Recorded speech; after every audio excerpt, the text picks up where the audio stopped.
Jadi sebenarnya waktu Tuhan tuh menguji kita, Tuhan itu cuma pengen lihat reaksi kita. Tapi sebenarnya Tuhan tahu apa yang Dia mau lakukan. Luar biasa. Jadi kalau kita diuji Tuhan, jangan bereaksi negatif.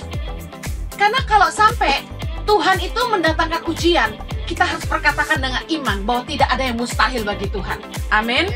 Kadang-kadang kalau Tuhan itu mau buat mujizat, Tuhan nggak butuh orang kaya sebenarnya. Tuhan tidak pilih orang yang mampu, tapi Tuhan pilih orang yang mau. Amin.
Bapak Ibu, jemaat Sardis ini adalah jemaat yang hidupnya nyaman. Kenapa hidupnya nyaman? Karena ini kota yang paling maju dan paling mewah di zaman Rasul Yohanes.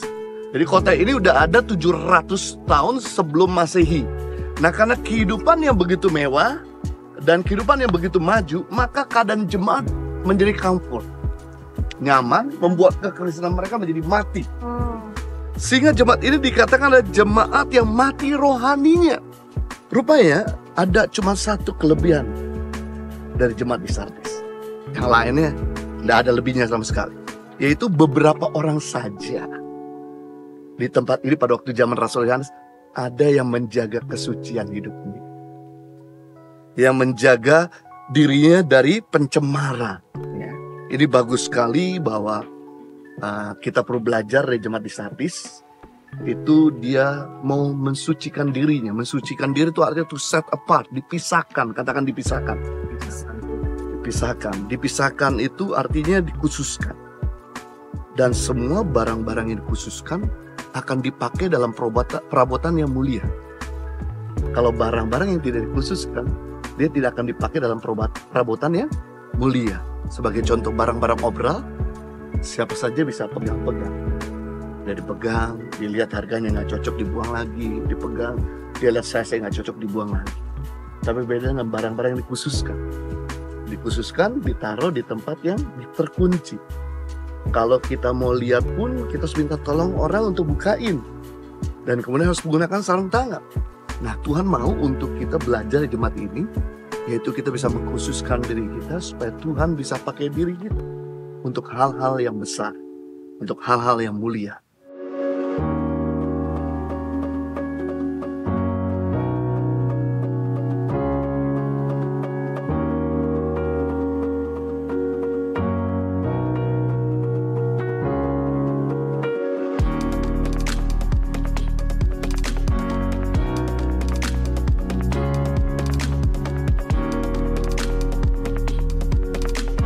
Tujuh jemaat yang kita bicarakan dalam kitab Wahyu 2-3 adalah kota-kota yang berada di provinsi-provinsi Asia Kecil, yaitu provinsi yang ada di Turki.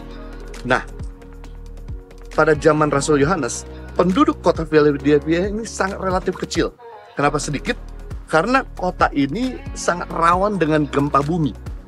Bahkan tahun 17 Masehi, pernah terjadi gempa bumi yang besar menyebabkan seluruh kota di tempat ini hancur. Jadi jemaat Philadelphia ini menarik sekali. Di antara semua 7 gereja, ini yang terbaik lah, ya, di antara semuanya. Cuma ada selentingan kecil, celaan lembut yang Tuhan Yesus katakan kepada Rasul Yohanes bahwa kekuatanmu tidak seberapa, namun engkau menuruti firman Tuhan. Jadi di sini Walaupun mungkin dia nggak punya seperti anugerah yang besar. Maka yang ajaib dan menarik adalah walaupun mereka nggak punya anugerah besar atau kasih karunia besar, tapi mereka mentaati firman Tuhan. Nah, ini penting di sini. Ketaatan adalah tanda awal dari rasa hormat.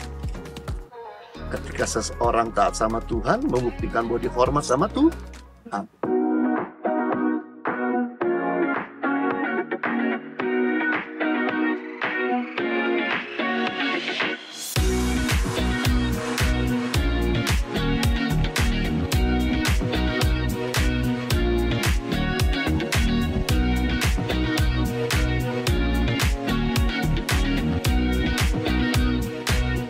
Oke, kita sudah ada di jemaat terakhir dari perjalanan kita, yaitu jemaat yang ketujuh. Jemaat apa namanya?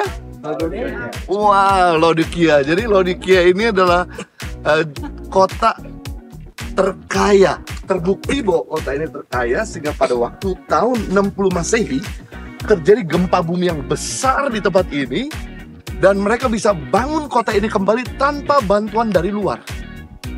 Wah, hebat kan? Saking kuatnya ekonomi mereka, kekayaan mereka, sehingga mereka bisa bangun kembali kota ini di tahun 60 setelah Masehi. Dan kota ini bukan cuma kota perbankan, tapi kota ini juga kota penghasil wool terbaik di dunia, yaitu wool hitam. Kenapa? Karena kota ini adalah kota yang banyak rumput hijau, sehingga banyak domba-domba yang bisa hidup tinggal di sini dan bisa menghasil wool.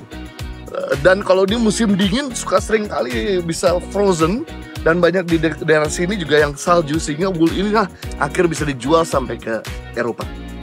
Yang ketiga, kota ini adalah kota terkenal dengan sekolah medis. Ya, ahli-ahli pengobatan menemukan obat-obat hebat khususnya dari daerah ini, dan terutama soal pelumas mata. Jadi kalau masalah mata, katarak, soal retina, itu semua seluruh dunia datang ke kota ini untuk berobat di tempat ini. Jadi memang betul-betul kota ini kota yang terkenal dan kota yang kaya raya. Nah, karena mereka kaya raya sehingga terpengaruhlah jemaat di Laodikia. Sehingga mereka menjadi jemaat yang suam-suam kuku. Ayat yang terkenal sering kita dengar, betul?